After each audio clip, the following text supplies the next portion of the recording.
పాట రాశారు ప్రియులారా. నేను ఒక మాట అంటాను, మన జీవితంలో కూడా ప్రస్తుతం మనం వెళ్తా ఉన్నటువంటి భక్తి జీవితంలో ఎన్నో విపత్తులు కనబడతా ఉన్నాయి.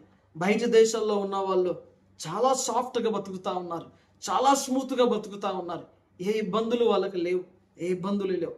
భారతదేశంలో ఉన్నటువంటి క్రైస్తవ జనాంగమే చాలా ఇబ్బందులను ఎదుర్కొంటా ఉన్నారు. అందులో సందేహం లేదు. భారతదేశంలో భక్తి జీవితాన్ని అభ్యాసం చేస్తున్నటువంటి వ్యక్తులందరికీ ప్రభునామములో నిండు వందనాలు చెల్లిస్తా ఉన్నాను. నిజంగా మీరు ఎంతో యోగ్యులు, ధన్యులండి. మీరు ఎంతో ధన్యులు. దేవుని పక్షాన శ్రమను అనుభవిస్తూ ఉన్నారు. ఏ రోజు ఎలా మీ భక్తి జీవితంలో ముందుకు వెళ్ళగలరో, ఎలా ప్రభు సన్నిధికి వెళ్ళి స్వేచ్ఛగా నేను దేవుణ్ణి ఆరాధించుకోగలనో లేదో, లేదా నా ఇంటిలో నేను నలుగురిని కూర్చోబెట్టుకుని ప్రభు నామాన్ని ఆరాధించగలనో లేనో అని మీరు అటువంటి భయంకరమైన పరిస్థితుల మధ్య ప్రభువుని ఆరాధించగలుగుతా ఉన్నారు. మీ విశ్వాసాన్ని కాపాడుకుంటూ ఆ విశ్వాసాన్ని ప్రకటిస్తూ ముందుకు వెళ్తా ఉన్నారు. నిజంగా మీరు మా అందరికీ మాదిరి. బయట దేశాల్లో ఉన్న మా అందరికి మీరు చాలా మాదిరి. నిజంగా మిమ్మల్ని బట్టి దేవుని నామానికి మహిమ కలుగును గాక. సరే ప్రియులారా, ఓ ప్రాముఖ్యమైన వచన భాగాన్ని మనం చదువుకున్నాం. ఆ వచన భాగాన్ని గురించి మనం త్వరగా ధ్యానం చేసుకునే మన సందేశాన్ని ముగించుకుందాం. దయచేసి 2వ అధ్యాయం, 1 కొరింథీయులకు రాసిన పత్రిక 2వ అధ్యాయం 16వ వచన భాగంలో ఉన్నటువంటి ఈ మాటను మనం మరొకసారి చదువుకుందాం. అక్కడ పౌలు భక్తుడు ఎలా అంటా ఉన్నాడు? ప్రభు మనస్సును ఎరిగి ఆయనకు బోధింపగలవాడెవడు? మనమైతే క్రీస్తు మనస్సు కలిగిన వారము అంటా ఉన్నాడు. 2 ప్రాముఖ్యమైన సంగతులను పరిశుద్ధాత్మ దేవుడు పౌలు భక్తుడి ద్వారా మాట్లాడుతూ ఉన్నాడు. ప్రభు మనసు ఎరిగి ఆయనకు బోధించేవాడెవడు అని ఒక మాట అయితే, రెండవది మనమైతే క్రీస్తు మనసు ఎరిగిన వారము అంటా ఉన్నాడు. 2 మాటలు ఇక్కడ రాయబడ్డే ప్రియులారా. నేను అంటాను, ఈ 2 అనుభవాలలో ఏ అనుభవంలో నీవు ఉండడానికి ఆస్కారం ఉంది అంటే, మొదటి అనుభవంలో ఏ వ్యక్తి ఉండడానికి భూమి మీద ఆస్కారము లేదు అని నేను ప్రగాఢంగా విశ్వసిస్తా ఉన్నాను. అక్కడ అంటాడు, ప్రభు మనసు ఎరిగి ఆయనకు బోధించేవాడు ఎవడు అంటున్నాడు. అవును, ప్రభువుకు బోధించగలిగిన వాడు ఎవరు? ప్రభువుకు ఉపదేశం చేయగలిగిన వారు ఎవరు? లేదా ప్రభువు చేస్తున్న కార్యాలను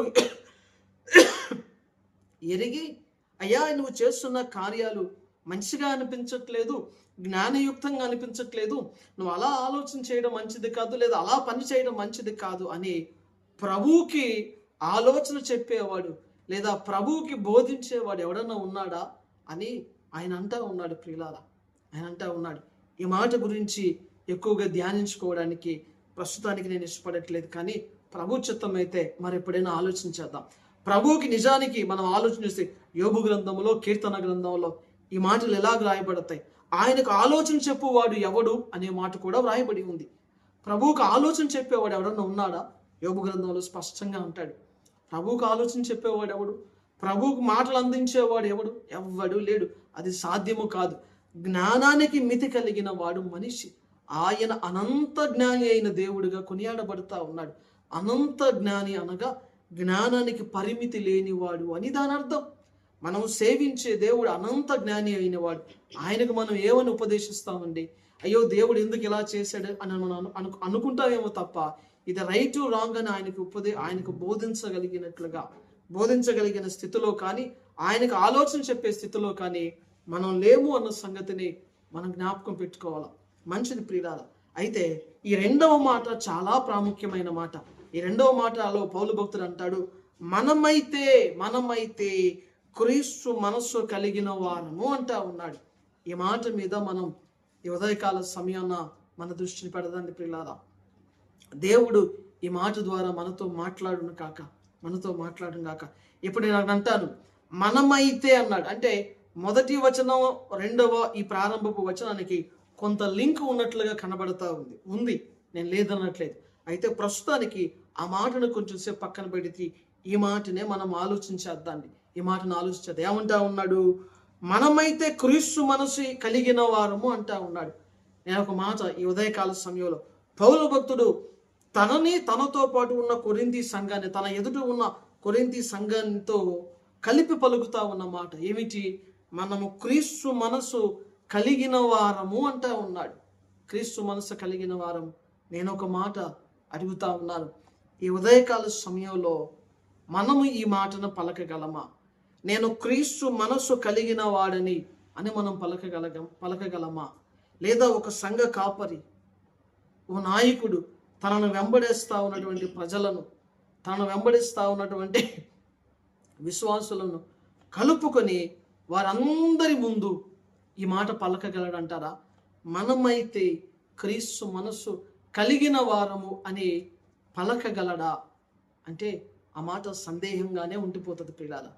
మొట్టమొదట వ్యక్తిగతంగా, సేవకుడిగా, విశ్వాసిగా తనకి తానుగా ఆ మాట పలకడానికి చాలా ధైర్యం కావాలా. నేను క్రీస్తు మనస్సు కలిగిన వాడని, కలిగిన దానను అని ఓ ఆడబిడ్డైనా ఓ పురుషుడైనా చెప్పడానికి నిజానికి చాలా యథార్థత కావాలి, చాలా యథార్థత కావాలి. ఆ యథార్థతలో మనం ఆ మాట చెప్పగలమా? ఆలోచించేద్దాం. రోమీయులకు రాసిన పత్రిక 11వ అధ్యాయం 34వ వచనంలో కూడా పౌలు భక్తుడు చక్కని మాట అంటాడు, ప్రభు మనసు ఎరిగిన వాడెవడు అంటాడు. అంటూ పక్కన మరలా ఆయనకు ఆలోచన చెప్పేవాడు ఎవడు అంటాడు. నేను ఇందులోకి చెప్పాను మొదటి వచనం ప్రకారం, ప్రభు మనసు ఎరిగిన వాడెవడు అని అక్కడ పౌలు భక్తుడు అంటా ఉన్నాడు. ఇక్కడేమో కొరింథీలోనేమో మనమైతే ప్రభు మనసు కలిగిన వారము అంటా ఉన్నాడు. రోమీయులకు రాసిన పత్రికలో అంటాడు, ప్రభు మనసు ఎరిగిన వాడెవడు అంటే ఏంటి? అంటే అక్కడ ఉన్నవారు ప్రభు మనసు ఎరగడానికి ఇష్టపడిన వారుగా, లేదా ప్రభు మనసు ఎరిగిన ప్రజలుగా లేనివారుగా వారు కనబడతా ఉన్నారు. కనుకనే పౌలు భక్తుడు అంటా ఉన్నాడు, ప్రభు మనసు ఎరిగిన వారెవరు అని అక్కడ ప్రశ్న వేస్తా ఉన్నాడు. ఇప్పుడు కొరింథీలో వచ్చిన తర్వాత ఆ ప్రశ్నకు సమాధానంగానో, లేదంటే ఏ ప్రశ్నవైతే ఒకప్పుడు వేశాడో ఆ ప్రశ్నకు లేదా సమాధానం లేని ఆ స్థితికి సమాధానం కొరింథీయులకు రాసిన పత్రికలో కనబడుతున్నట్లుగా మనకుంది కదా ప్రియులారా. ఎవడు ప్రభు మనసుని ఎరిగిన వారు అని అంటూ ఇప్పుడు అంటాడు, మనమైతే ప్రభు మనసు కలిగిన వారము అంటా ఉన్నాడు ప్రియులారా. ఇందాక మనం ఫిలిప్పీయులకు రాసిన పత్రిక 2వ అధ్యాయంలో ఒక చక్కని మాట చూసుకున్నాం. మరలా అక్కడికి వెళ్దాన్ని ప్రియులారా. కొలస్సీలకు రాసిన పత్రికలో కదా, భూ సంబంధమైన వాటి మీద మనస్సు పెట్టకుడి అనే మాట మనం ఇందాక చూసాం ప్రియులారా. అంటే మనస్సు మనం ఎక్కడ పెట్టాలా అంటే పైనున్న వాటి మీద, క్రీస్తు మీద మన మనస్సును గనక మనం పెట్టగలిగినట్లయితే క్రీస్తు మనస్సు ఏదో మనకి అర్థమవుతుంది ప్రియులారా. క్రీస్తు మనస్సు ఏదో మనకు అర్థమవుతుంది, లేకపోతే క్రీస్తు మనస్సు మనకు అర్థం కాదు. ఫిలిప్పీయులకు రాసిన పత్రిక 2వ అధ్యాయం 5వ వచనంలో ఇలాగున లేఖనం సెలవిస్తా ఉంది, క్రీస్తు యేసునకు కలిగిన ఈ మనస్సు మీరును కలిగి ఉండుడి అంటా ఉన్నాడు. ఏమంటా ఉన్నాడు? క్రీస్తు యేసునకు కలిగిన ఈ మనస్సును మీరు కలిగి ఉండండి. ఒకటి, క్రీస్తు మనస్సు ఎరిగిన వాడెవరు అని ప్రశ్న వేశాడు. రెండవది, మేము క్రీస్తు యేసు మనస్సును కలిగిన వారంగా ఉన్నాము మనము అంటా ఉన్నాడు. మూడవది, క్రీస్తు యేసు మనస్సు కలిగిన వారుగా మీరుండండి అంటా ఉన్నాడు ప్రియులారా. కలిగిన వారు, ఎరిగిన వారెవరు ఆయన మనస్సు అని ఒక ప్రశ్న, మేము ఉన్నాము అన్నది జవాబు. మూడవది, మీరు ఉండండి అన్నది ప్రాధేయపడటం లాంటిది అన్నట్లుగా మనం ఆలోచన చేయవచ్చు. ఈ ఉదయకాల సమయంలో ఈ అనుభవాల గురించి ఒకసారి మనం ఆలోచించేద్దాం. ఇంతకీ క్రీస్తు మనసు కలిగిన వారంగా మనం ఉండడం అంటే ఏమిటో ఒకసారి ఆలోచించేద్దాన్ని ప్రియులారా. క్రీస్తు యేసు మనసు కొన్ని వచనాలలో మనకు కనబడుతుంది, ఇటువంటిది క్రీస్తు యేసు మనసు అని మనం వాటి గురించి తర్వాత ఆలోచించేద్దాం. మొదటిది, నేను క్రీస్తు యేసు మనసు ఎరిగిన వాడుగా నేను ఉండాలి అంటే ఏం చేయాలా అంటే అసలు ఆయన మనసు ఏం చేయాలనుకుంటా ఉందో, ఆయన మనసు ఎలా ఉందో, దేని మీద ఆయన మనసు ఉందో మనం ఆలోచన చేయాలి. అందుకే కొలస్సీలకు రాసిన పత్రికలో పౌలు భక్తుడు అన్నాడు, మీ మనస్సు పెట్టుడి అంటా ఉన్నాడు. దేని మీద? భూ సంబంధమైన వాటి మీద కాక పైనున్న క్రీస్తు మీద మీ మనస్సు పెట్టండి అని. అంటే నేను క్రీస్తు మీద నా మనస్సును పెట్టగలిగితే క్రీస్తు మనస్సు ఏదో నాకు అర్థమవుతుంది. క్రీస్తు కోరుకుంటుంది ఏమిటో నాకు అర్థమవుతుంది. క్రీస్తు ఆశించింది ఏమిటో నాకు అర్థమవుతుంది. ప్రియులారా, నేను ఒక మాట చెప్తాను. అంటే క్రీస్తు యేసు మనస్సును మనం కలిగిన వారంగా ఉండటము అంటే తన అర్థం ఏమిటో ఒకసారి ఆలోచించేద్దాం. ఇంగ్లీష్ బైబిల్లో ఈ మాట ఏది కొరింథీయులకు రాసిన పత్రిక 2:16 ఉన్నటువంటి ఆ 2వ భాగం ఎలా రాయబడిందంటే, we have the mind of Christ అంటాడు అనమాట. We have the mind of Christ. క్రీస్తు యొక్క మనసు అంటే, ఇంతకీ క్రీస్తు యొక్క మనసు కలిగిన వారంగా ఉండడం అంటే ఏమిటి అంటే, we need to have the mind of Christ. అంటే క్రీస్తు ఎలాంటి ఆలోచన కలిగి ఉన్నాడు, క్రీస్తు ఎలాంటి ప్రణాళికలు కలిగి ఉన్నాడు, క్రీస్తు ఎలాంటి ఉద్దేశాన్ని కలిగి ఉన్నాడు, క్రీస్తు ఎలాంటి దృక్పథాన్ని కలిగి ఉన్నాడో అవన్నీ మనం కలిగిన వారంగా ఉన్నట్లయితే అప్పుడు క్రీస్తు యేసు మనసు కలిగిన వారము అని దాని అర్థం. యేసయ్య మనసు ఏమిటో నేను ఎరగాలి అంటే ఆయన ఎలాంటి ఆలోచన కలిగి ఉన్నాడు, ఎలాంటి ఉద్దేశాలు కలిగి ఉన్నాడు, ఎలాంటి దృక్పథాన్ని కలిగిన వాడుగా ఆయన ఉన్నాడో అవి కలిగిన వ్యక్తివిగా, కలిగిన వాడుగా నేను జీవించడం ప్రారంభించినట్లయితే అప్పుడు క్రీస్తు యేసు మనసు కలిగిన వాడగా నేను ఉన్నాను అని దాని అర్థం. ప్రియులారా, దాని అర్థం ఇక్కడ ఈ మాటలు జ్ఞాపకం చేసుకున్నాం. మొదట ఆయన ప్రణాళికలు ఏవైతే ఉన్నాయో అటువంటి ప్రణాళికలే మనం కలిగిన వారంగా ఉండాలి. ఆయన ఉద్దేశాలు ఏవైతే ఉన్నాయో అదే ఉద్దేశాలు నేను కలిగిన వాడంగా ఉండాలి.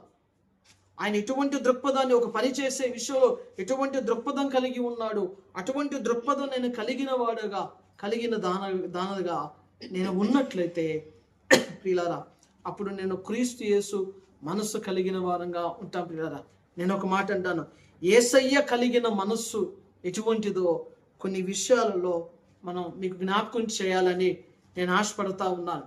దయచేసి గలతీయులకు రాసిన పత్రిక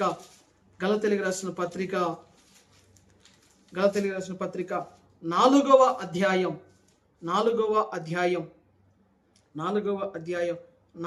వచనం లేఖనం ఎలాగ సెలవిస్తా ఉంది, అయితే కాలము పరిపూర్ణమైనప్పుడు దేవుడు తన కుమారుణ్ణి పంపెను అనే మాట అక్కడ రాయబడి ఉంది. ప్రియులారా, అక్కడ రాయబడి ఉంది.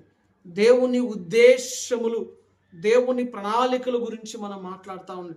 ఏ ప్రణాళిక దేవుడు కలిగి ఉన్నాడో, ఏ ప్రణాళికలో క్రీస్తు భాగస్వామి అయ్యాడో, ఏ ప్రణాళిక క్రీస్తు విధేయత చూపాడో అటువంటి ప్రణాళికను మనము ఎరగగలిగినట్లయితే, అటువంటి ప్రణాళికను మనము కూడా వెంబడించడం ప్రారంభించినట్లయితే మనము క్రీస్తు మనసు ఎరిగిన వారముగా ఉన్నాము అని చెప్పుకోవచ్చు. ప్రియులారా, ఇంతకీ దేవుని ప్రణాళిక ఏమిటి అంటే, దేవుని ప్రణాళిక ఆయన ఏమై ఉన్నాడో అలాగున ఆయన మనలను చేసుకోవాలని ఆయన ఉద్దేశం కలిగి ఉన్నాడు. పిల్లలు, ఆదికాండం 1వ అధ్యాయంలో లేఖనం ఎలాగ సెలవిస్తా ఉంది. ఆయన ఏమన్నాడు మనుషుని చేయాలన్నప్పుడు, ఆయన దేవుడు 26లో దేవుడు మన స్వరూపమందు మన పోలిక చొప్పున నరులను చేయుదము అంటా ఉన్నాడు. ప్రియులారా, నరులను చేయుదము అంటా ఉన్నాడు. నేను ఒక మాట మీతో పంచుకుంటాను. దేవుడు ఎలా మనిషిని చేయాలనుకున్నాడు? మన స్వరూపమందు మన పోలిక యందు అంటా ఉన్నాడు. ఆయన స్వరూపములో, ఆయన పోలికలో మనిషిని దేవుడు చేయాలని సంకల్పించాడు, దేవుడు ఉద్దేశించాడు, దేవుడు ప్రణాళిక కలిగి ఉన్నాడు. దేవుని ప్రణాళిక ఏమిటి? దేవుని సంకల్పం ఏమిటంటే, ఆయన మనిషిని చేయబూనినప్పుడు అతడు దేవుని స్వరూపములో, అతడు దేవుని పోలికలో ఉండువాడుగా అలాగున దేవుడు చేయాలని సంకల్పించి ఉన్నాడు, దేవుడు నిర్ణయించి ఉన్నాడు. ప్రియులారా, నేను ఒక మాట చెప్తాను ఇక్కడ నుంచి. మనిషిని దేవుడు అలా చేసుకున్నాడు అంటే దాని అర్థం ఏమిటో తెలుసా? దేవుడు ఏమై ఉన్నాడు అంటే ఆయన శాశ్వతుడై ఉన్నాడు, మొదటి తిమోతి రాసిన పత్రికలో దయచేసి ఓ చక్కని మాట పౌలు భక్తుడు మనకు వ్రాయించి ఉంచాడు ప్రియులారా. దయచేసి మొదటి తిమోతికి రాసిన పత్రిక మొదటి అధ్యాయము 17వ వచనాన్ని చదువుకున్నట్లయితే, సకల యుగములలో రాజయుండి అక్షయుడగు అద్భుతుడగు అద్వితీయ దేవునికి ఘనతయు మహిమయు యుగ యుగములు కలుగునుగాక. ఆమేన్. ఆయన ఏమై ఉన్నాడో అక్కడ రాయబడి ఉంది ప్రియుల. సకల యుగములలో రాజై ఉన్నాడంట, అక్షయుడగు దేవుడుగా ఉన్నాడంట, అద్భుతుడగు అద్వితీయ దేవుడుగా ఆయన ఉన్నాడు. అక్షయుడు అనగా మరణము లేనివాడు, శాశ్వతమైన వాడు, నిరంతరము ఉండేవాడు అని దాని అర్థం. నిరంతరము ఉండేవాడు అని అర్థం, ఆది అంతము లేనివాడు అని దాని అర్థం ప్రియులారా. దాని అర్థం దేవుడు ఏమై ఉన్నాడో స్పష్టంగా ఇక్కడ రాయబడి ఉంది. ఆయనకి యుగ యుగములు మహిమ కలుగునట్లుగా స్తుతిని ఆరోపిస్తా ఉన్నాడు పౌలు భక్తుడు. అక్షయుడగు దేవునికి అంటా ఉన్నాడు ప్రియులారా. క్షయము కాని దేవుడైనటువంటి ఆయనకి యుగ యుగములు మహిమ కలుగునగాక అనే మాట పలుకుతా ఉన్నాడు. దేవుడు అక్షయుడు కనుక తాను చేయాలనుకుంటున్న మనిషిని కూడా దేవుడు అలాగున చేయడానికి ఇష్టపడ్డాడు అన్న సంగతిని మనం జ్ఞాపకం పెట్టుకోవాలి. అంటే మరణము లేనివాడుగా మనిషి బ్రతకాలి అని దేవుడు ఆశపడ్డాడు కనుక దేవుని ప్రణాళిక మనిషి తన వలె అక్షయుడుగా జీవించాలి అన్నది దేవుని యొక్క ఉద్దేశం ప్రియులార. దేవుని యొక్క ఉద్దేశం. ఇదేంటి బ్రదర్ మీరు అలా చెప్తా ఉన్నారు? మనిషి అక్షయుడు కావటం ఏమిటి? దేవుడే అక్షయుడు కదా అని మీరు అనొచ్చు. నేను అంటాను, మనము భౌతిక సంబంధమైన వాటి మీద దృష్టి నిలపవద్దు అని ముందే ఆలోచన చేసుకున్నాం. మనిషిని దేవుడు ఏం చేయాలనుకుంటా ఉన్నాడో, దేవుడు మనిషి పట్ల ఏ ఉద్దేశాన్ని కలిగి ఉన్నాడో ఆ ఉద్దేశాన్ని ఆయన ఓ చక్కని మాట రూపంలో ఆయన వెల్లడి చేస్తా ఉన్నాడు. మన స్వరూపమందు మన పోలికలో నరులను చేయుదుము.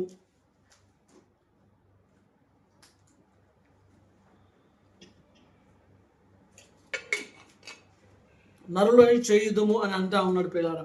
అంటే మనిషిని దేవుడు చేయాలనుకున్నప్పుడు ఆ మనిషి మరణించేవాడుగా, అంటే ఇక లేనివాడు అని అర్థం.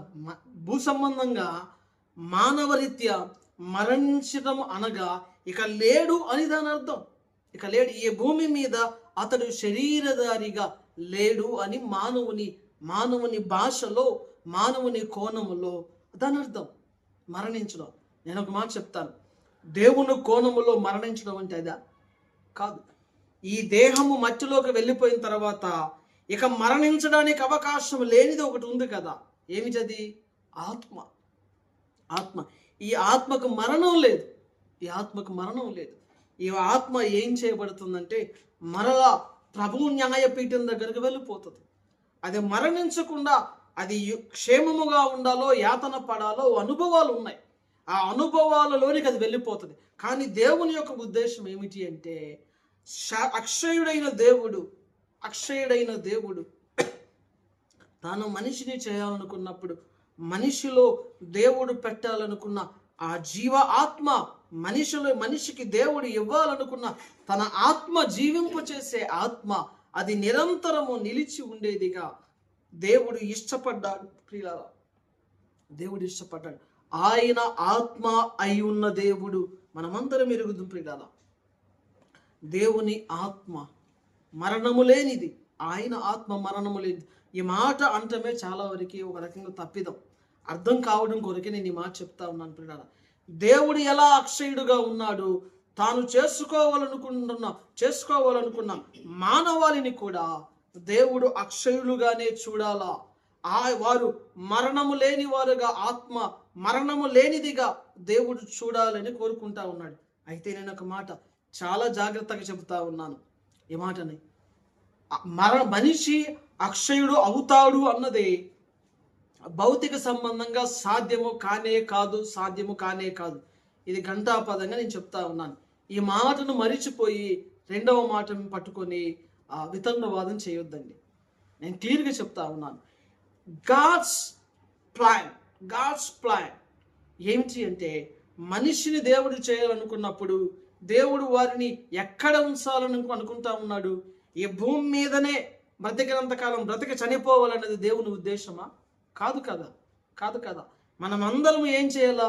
ఈ భూమి మీద కొంతకాలము ఆయన నిర్ణయించిన కాల వ్యవధి ప్రకారం మనం బ్రతికి తరువాత ఈ భూమిని విడిచిపెట్టి ఆయన దగ్గరకు వెళ్ళాలి. ఇప్పుడు ఆయన దగ్గరకు వెళ్ళే ప్రజలు, ఆయన సన్నిధికి వెళ్ళే ప్రజలు కొంతకాలం బ్రతుకుతారా, లేదు అంటే నిరంతరం బ్రతుకుతారా అంటే 100% ఏ సందేహం లేకుండా పరలోక రాజ్యానికి వెళ్ళిన ఎవ్వడు చనిపోడు అని మనం బ్రతుకుతాం. మనం అంటాం కదా, మన విశ్వాసం అది కదా. ఇప్పుడు పరలోక రాజ్యంలో శాశ్వతంగా మరణం లేకుండా నువ్వు ఎలా జీవించగలుగుతా ఉన్నావు? ఎలా బ్రతుకుతా ఉన్నావు అంటే, నీవు ఏ దేవుని చేత సృజించబడ్డావో ఆ దేవుని సన్నిధిలోనికి నువ్వు వెళ్ళగలుగుతా ఉన్నావు గనక, ఆ దేవుని సముఖంలో నిలవగలుగుతా ఉన్నావు గనక నీవు శాశ్వతముగా అక్షయుడుగా నీవు బ్రతకబోతా ఉన్నావు. అయితే మహిమలో తేడా ఉంది ప్రియులారా, మహిమలో తేడా ఉంటుంది. దయచేసి మనం ఆ విషయాన్ని అర్థం చేసుకోవాలా. పౌలు భక్తుడు తాను రాసిన ఓ మాటను మీతో పంచుకోవాలని నేను ఇష్టపడతా ఉన్నాను. దయచేసి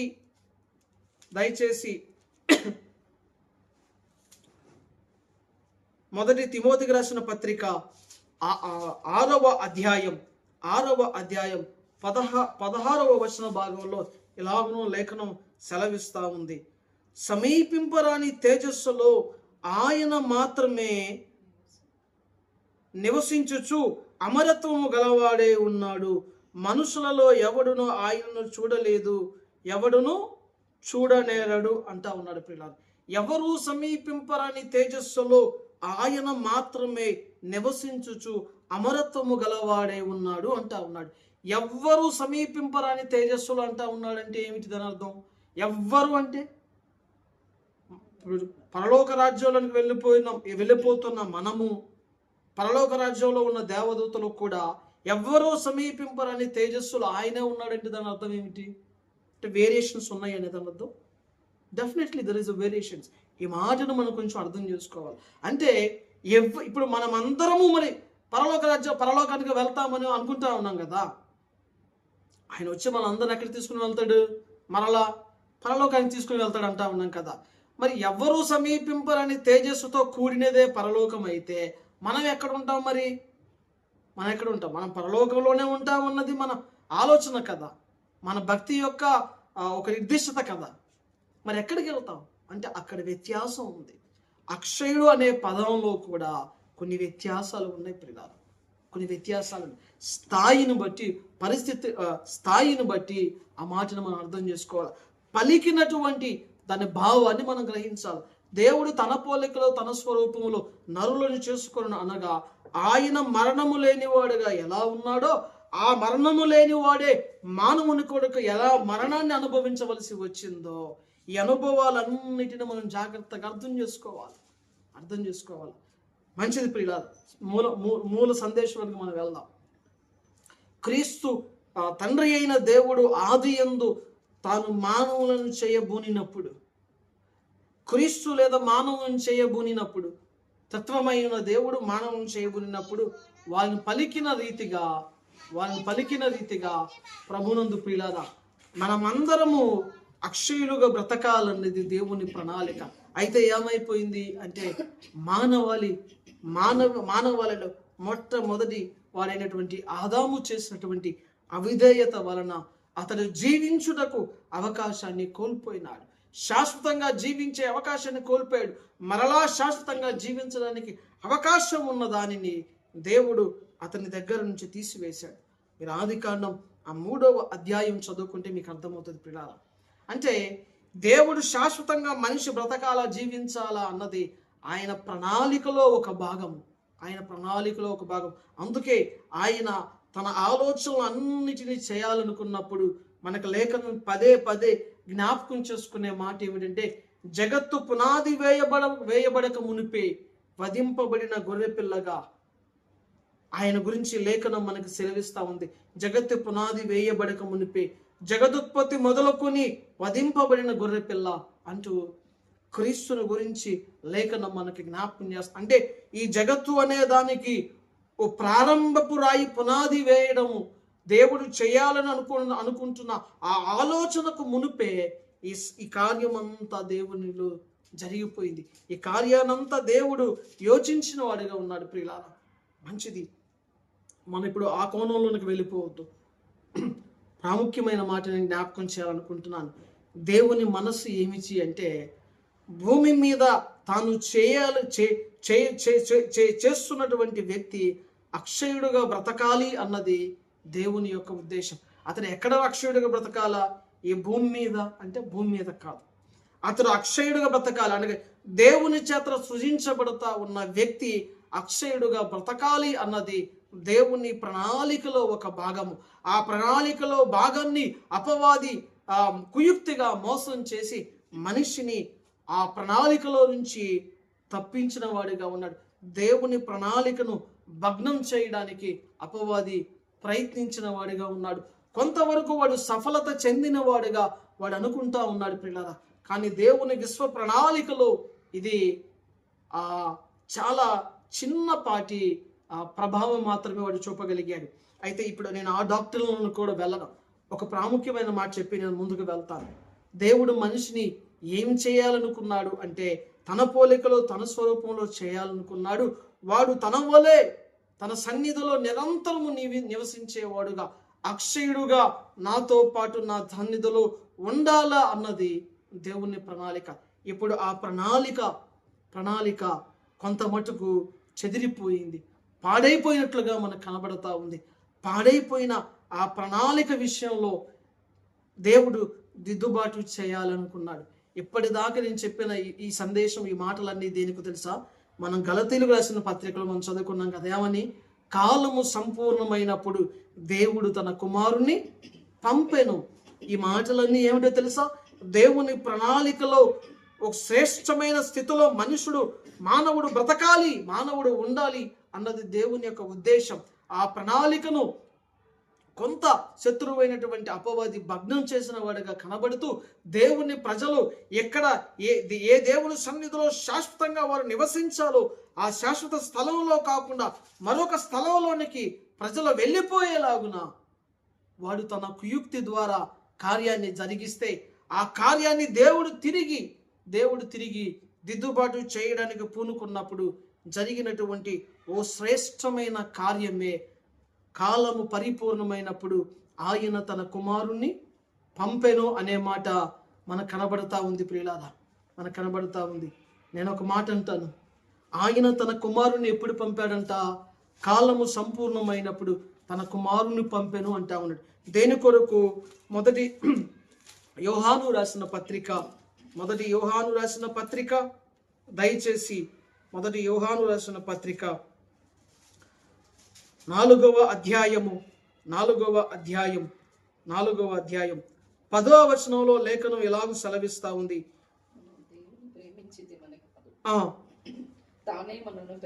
తానే మనలను ప్రేమించి మన పాపములకు ప్రాయశ్చిత్తమై ఉండుటకు తన కుమారుణ్ణి పంపెను. ఇందులో ప్రేమ ఉన్నది అంటా ఉన్నాడు. తన కుమారుని ఎందుకు దేవుడు పంపాడంటే మానవుల పాపముల ప్రాయశ్చిత్తము కొరకై తన కుమారుడైన క్రీస్తును ఆయన పంపెను. ఇందులో ప్రేమ ఉండేను అని లేఖనం సెలవిస్తా ఉంది. ప్రియుల, ఇందులో ప్రేమ ఉన్నదని లేఖనం సెలవిస్తా ఉంది. నేను ఒక మాట అంటాను, తన కుమారుని ఓ నిర్ణయ కాలము సంపూర్ణమైనప్పుడు ఆయన పంపినాడు. ఎందుకు పంపినాడంటే మానవుల పాపములకు ప్రాయశ్చిత్తము కొరకు తన కుమారుణ్ణి పంపాను అన్నది లేఖనం మనకి ఇస్తా ఉన్న సాక్ష్యం. నేను ఒక మాట అంటాను, ఇదే యోహాను రాసిన పత్రిక మొదటి పత్రిక 3వ అధ్యాయం మొదటి వచనాన్ని చదువుకుందండి. మనము దేవుని పిల్లలమని పిలువబడినట్లు తండ్రి మనకెట్టి ప్రేమను అనుగ్రహించును. చూడుడి, మనము దేవుని పిల్లలమే. దేవునికి మహిమ కలుగును గాక. హల్లెలూయా. ప్రభువునందు ప్రియులారా, మనం ఎవరమంట? మనము దేవుని పిల్లలము అంటా ఉన్నాడు. ప్రియులారా, We are the children of God. We are the children of God. In another way, let me put this. We are sons. We are daughters of living God. సజీవుడైన దేవుని యొక్క కుమారులము, సజీవుడైన దేవుని యొక్క కుమార్తెలము అని దాని అర్థం. మొదటి యోహాను రాసినటువంటి సువార్త మొదటి అధ్యాయం 12వ వచనంలో ఇలాగు లేఖనం సెలవిస్తా ఉంది. తన్నెందరు అంగీకరించిరో వారందరికీ, అనగా తన నామముందు విశ్వాసం ఉంచిన వారికి దేవుని పిల్లలగుటకు ఆయన అధికారము అనుగ్రహించెను. దేవుని పిల్లలగుటకు ఆయన అధికారము అనుగ్రహించెను అని వ్రాస్తా ఉన్న యోహాను భక్తుడే పద్మాసు ద్వీపంలోనికి వచ్చిన తరువాత అంటా ఉన్నాడు, మనము దేవుని పిల్లలమే. He is confirming that we are the children of God. He is children of God. God has given authority to be his children. ఆయన పిల్లలగుటకు అధికారం ఇచ్చాడని మొదటి 12లో పలికిన యోహాను భక్తుడు పద్మాసు ద్వీపంలో ఉన్నప్పుడు తన పత్రికలో అంటా ఉన్నాడు, మనము దేవుని పిల్లలమే. We are children of God. We are sons of God and we are daughter of God. Let me put my question now.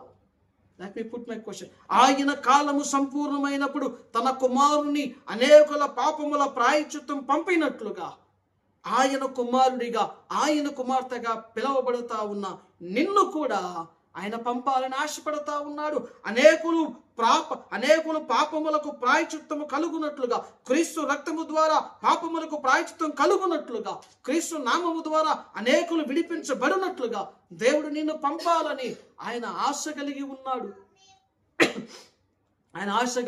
ప్రియులారా, నేను ఒక మాట చెప్తాను. నీవు దేవుని ప్రణాళికలో ఉన్నవాడవు కదా. క్రీస్తు తండ్రి నా ప్రణాళికను ఎరిగినవాడు, క్రీస్తు తండ్రి ఉద్దేశములను ఎరిగినవాడు, క్రీస్తు తండ్రి మనస్సును ఎరిగినవాడు కనుకనే ఆ గెత్సేమను తోటలో తన యొద్ద ఉన్నటువంటి ఆ గిన్నెను తీసివేయమని అడుగుతూనే నీ చిత్తమైతే అని అంటా ఉన్నాడు. Why Jesus is still praying for that prayer? He know what kind of persecutions he has to go through. ఆయన ఎటువంటి శ్రమల గుండా వెళ్ళవలసిన వాడు ఎరిగిన వాడుగా ఉండి ఆ మాటను పలుకుతా ఉన్నాడు. ఆ మాట మనకు మాదిరి, ఆ మాట మనకు దృష్టాంతంగా ఉంది ప్రియులారా. నేను ఒక మాట చెప్తాను. ఎలాగున క్రీస్తు తాను మరణము పొందవలసిన వాడనని ఎరిగి ఏ ప్రణాళిక నిమిత్తము తాను పంపబడ్డాడో, ఏ ప్రణాళిక నిమిత్తమై తాను జీవిస్తూ ఉన్నాడు, ఆ ప్రణాళికలకు లోబడ్డవాడుగా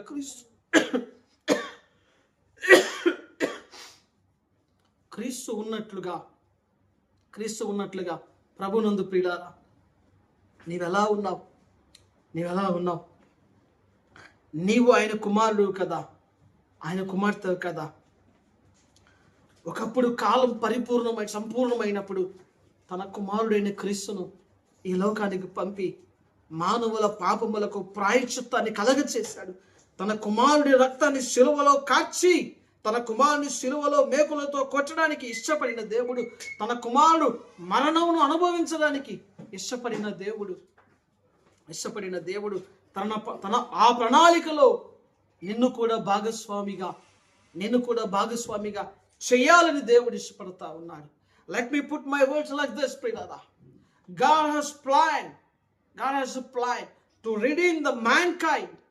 For that, the very first step what God has done, he has sacrificed his only son on the cross of Calvary, and he shed his holy blood for all of us. And now he wants us to go to the world, go to the universe and proclaim the blood of Christ, proclaim the name of Christ. మనందరి రక్షణకు ఆధారమైన క్రీస్తు నామమును, క్రీస్తు రక్తమును మనం ప్రకటించాలా అన్నది దేవుని ప్రణాళిక ప్రియులారా. తండ్రి అయిన దేవుడు కుమారుడైన క్రీస్తుతో ఎప్పుడు ఈ విషయాన్ని చెప్పాడు మనకు తెలియదు. లేఖనం మనకు ఎక్కడ చెప్పట్లేదు. కాలము సంపూర్ణమైనప్పుడు ఆయన తన కుమారుని పంపాడు అన్నదే లేఖను మనకిస్తున్న సాక్ష్యము. God has sent his son. God has sent his son. Now ప్రభునందు ప్రియులారా, ఇప్పుడు మనందరం చూద్దాం మత్తయి రాసిన సువార్త 28వ అధ్యాయం 18వ వచనం. అయితే యేసు వారి యొద్దకు వచ్చి, పరలోకమందును భూమి మీదను నాకు సర్వాధికారం ఇయ్యబడి ఉన్నది, కాబట్టి మీరు వెళ్ళి సమస్త జనులను శిష్యులుగా చేయుడి, తండ్రి యొక్కయు కుమారుని యొక్కయు పరిశుద్ధాత్మ యొక్కయు నామములోనికి వారికి బాప్తిసమిచ్చుచు నేను మీకు ఏ సంగతులను ఆజ్ఞాపించుతునో వాటన్నిటినీ గైకొనవలెనని వారికి బోధించుడి. Thus is the plan of the Lord. తండ్రి అయిన దేవుని ప్రణాళికకు నిమిత్తమై క్రీస్తు పంపబడి ఆ ప్రణాళికను ఆయన ముగించినట్లుగా మనమందరము క్రీస్తు ప్రణాళికలో భాగస్వాములము. ఏమిటి క్రీస్తు యొక్క ప్రణాళిక, క్రీస్తు యొక్క మనసు ఇప్పుడు అంటే మనమందరము సర్వలోకమునకు వెళ్ళి భూమి మీద ఉన్న ప్రజలందరకు, సకల జనులకు సువార్తను ప్రకటించవలసిన వారమై ఉన్నాం. ప్రియులారా, సువార్తను ప్రకటించవలసిన వారమై ఉన్నాము. అక్కడ లేఖనం స్పష్టంగా సెలవిస్తూ ఉంది, మీరు వెళ్ళి సమస్త జనులను శిష్యులుగా చేయుడి అని అక్కడ లేఖనం సెలవిస్తూ ఉంది. ఇప్పుడు మార్కు రాసిన సువార్త 16వ అధ్యాయం 15వ వచనం ఇలాగ అంటా ఉన్నాడు, మరియు మీరు సర్వలోకమునకు వెళ్ళి సర్వ సృష్టికి సువార్త ప్రకటించుడి. This is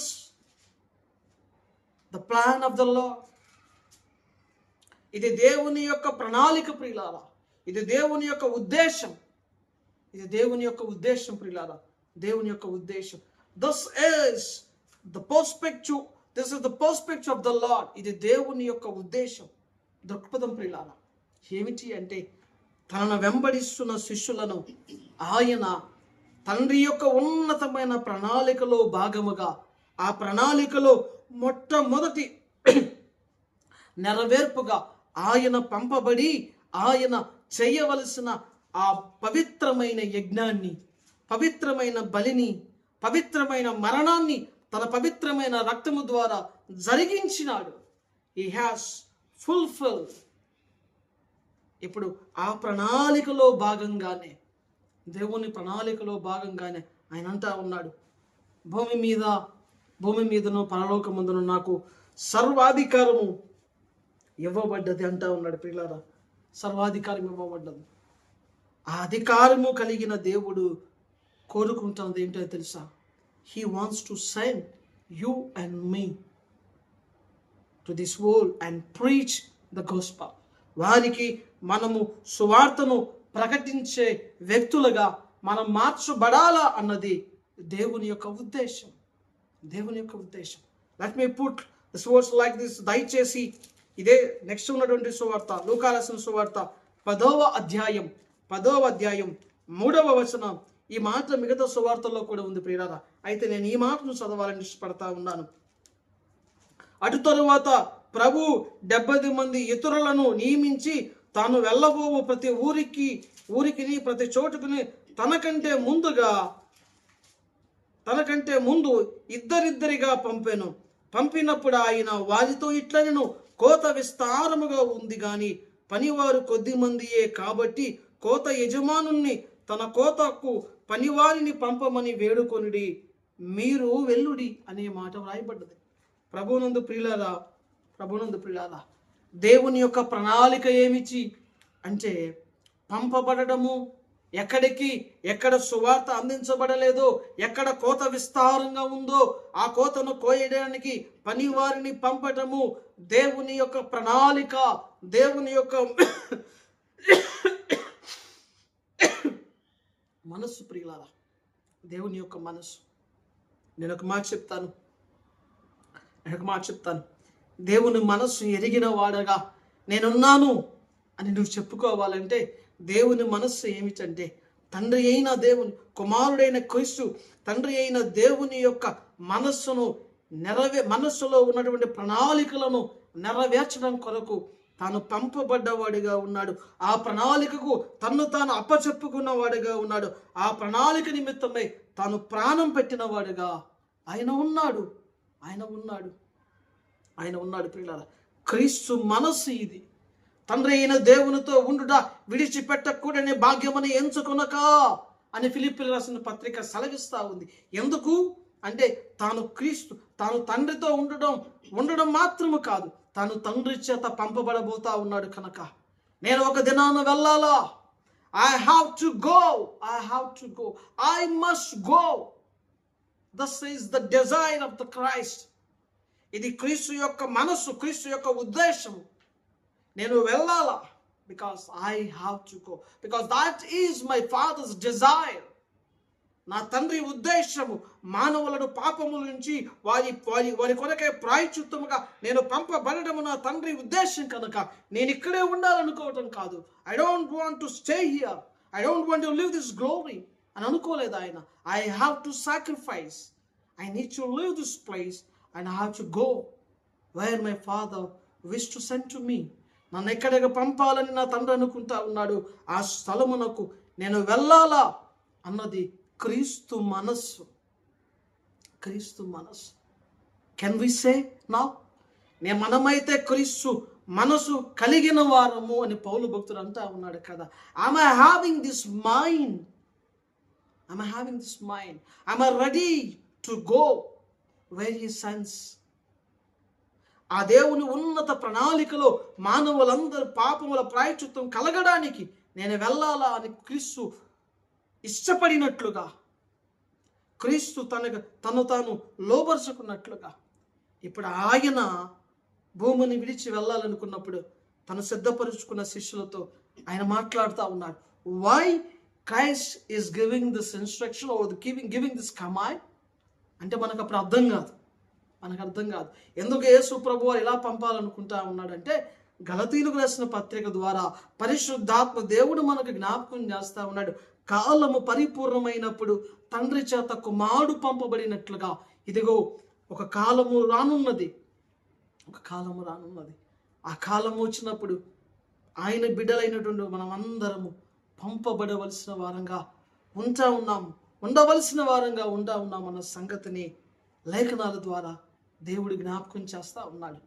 నేను ఒక మాట అంటాను ప్రియులారా, యెషయా గ్రంథంలో మనందరికీ తెలిసిన మాటే ఎవడు మా నిమిత్తం పోవును, ఎవడు మా నిమిత్తం పోతాడు అని దేవుడు పలుకుతా ఉన్న ఆ మాటని యెషయా ప్రవక్త విని తన హృదయం బ్రద్దలైపోయాడు. అంటాడు, అయ్యా నన్ను పంపయ్యా అంటా ఉన్నాడు. ప్రియులారా, నన్ను పంపయ్యా అంటే ఎవరు మా నిమిత్తం, అక్కడ దేవుడు మాట్లాడుతూ ఉన్నాడు. దయచేసి యెషయా గ్రంథం 6వ అధ్యాయం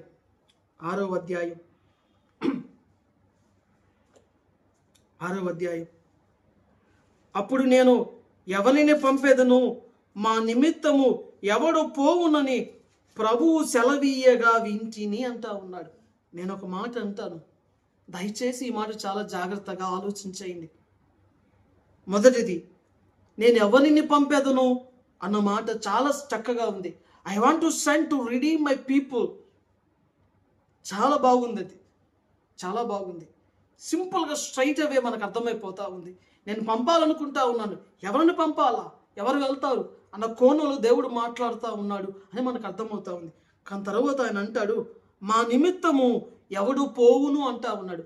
మా నిమిత్తం అంటా ఉన్నాడు ఏంటి అక్కడ మన తెలుగు బైబిల్లో? అంటే he's speaking on behalf of more than one, ఒకరికంటే ఎక్కువ వారిని కలుపుకొని మాట్లాడుతూ ఉన్నట్లుగా అక్కడ లేఖనం కనబడుతూ ఉంది. ఈ మాటను మీరే ధ్యానం చేసుకోండి, మీరే ప్రభు సన్నిధిలో ప్రార్థించి దాని అర్థం ఏమిటో అడగండి ప్రియులారా.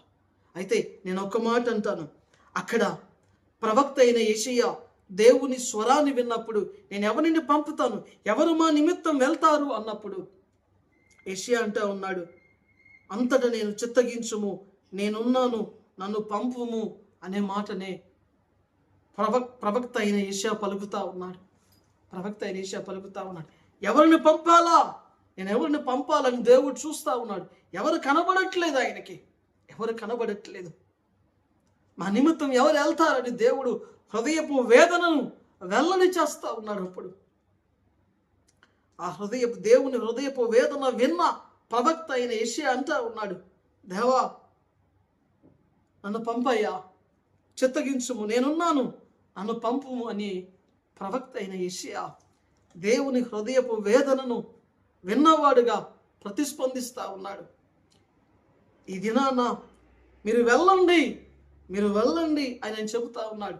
ఎవరిని పంపుతానో, నేను ఎవరిని పంపాలని అనుకోవట్లేదు ఇప్పుడు ఆయన. మీరు వెళ్ళండి అని ఆయన చెబుతా ఉన్నాడు. కానీ మనం లేదు, మన ఆలోచనలో దేవుని ప్రణాళికలో భాగం కావట్లేదు.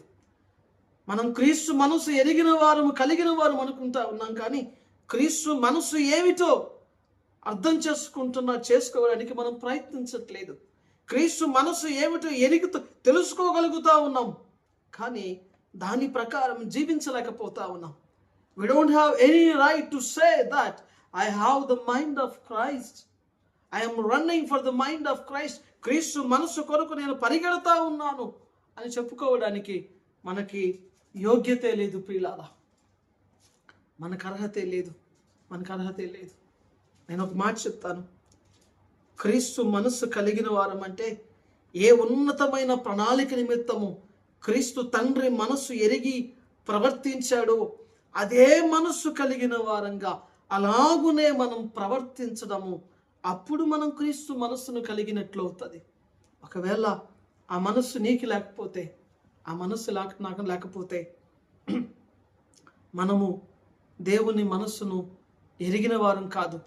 మనము దేవుని పిల్లలము అని ఆయనైతే సాక్ష్యం ఇస్తా ఉన్నాడు.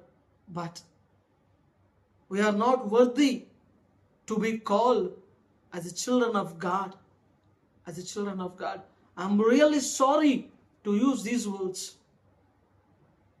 ఆయన కొరకు మనం వెళ్ళడానికి ఇష్టం లేకపోతే, నశించిపోతున్న ప్రజల నిమిత్తమై మనం వెళ్ళడానికి ఇష్టం లేకపోతే, మనం పంపబడడానికి ఇష్టం లేకపోతే, we are really sorry. We are not enough to be called as the children of God. నీవు దేవుని కుమారుడుగా, దేవుని కుమార్తెగా పిలవబడటానికి తగిన యోగ్యత మనకు లేదు అని మనం అనుకోవాలి ప్రియులారా. మరొక విషయాన్ని జ్ఞాపకం చేసి